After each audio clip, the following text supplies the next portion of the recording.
வணக்கம் நேயர்களே, நீங்கள் கேட்கும் மொழி உங்களுடைய மனத்தின் மறுமொழி. இது உங்கள் பக்கமாக நின்று பேசும் ராஜேஷ் கருப்பணனின் புரட்சி ஒலி எஃப்எம். இது உங்கள் சேனல். இது ஓர் ஒலி மட்டுமல்ல, நம் உணர்வுகளின் மொழி, நம் நிலத்தின் ஓசை. வணக்கம் நேயர்களே. நாம் எல்லோரும் ஒரே கேள்வியை கேட்டிருப்போம். ஒரே மனிதன் ஒரு உலகத்தையே பதற வைக்க முடியுமா? இப்போது நான் உங்களுக்கு சொல்ல வருகிறேன். அந்த ஒரு மனிதனின் பெயர்தான் சே குவேரா. அவர் பிறந்தார் அர்ஜென்டினாவில்.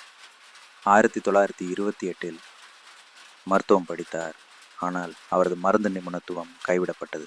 ஏனென்றால் அவர் மருந்தால் அல்ல, மாற்றத்தால் மக்களை காக்க விரைந்தார்.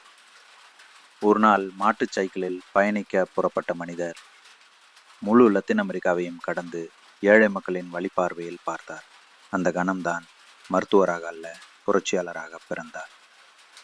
கியூபா புரட்சியில் நண்பன் பிடல் காஸ்ட்ரோவுடன் இணைந்து ஒரே வில்லு, ஒரே குறி, சாதிக்கின்ற இடமில்லை, சுருக்கி கொள்ளும் உரிமை இல்லை. அவருடைய விலாசம் காடு, அவரது ஆயுதம் நம்பிக்கை, அவரது வாசகம் மீறிக்காக உயிர் கொடுப்போம். நேசமில்லாத உலகம் அவரை பயந்தது.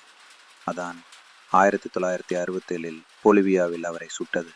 ஆனால் அவருடைய படம், கொடி, எண்ணம் இன்று வரை இளைய மனங்களின் சுவர் ஓரங்களில் ஜீவனாய் வாழ்கிறது. சே ஒரு புரட்சியாளர் மட்டுமில்லை, ஒரு சிந்தனையாளர், ஒரு கனவாளி, ஒரு நம்பிக்கையின் உயிரோசை.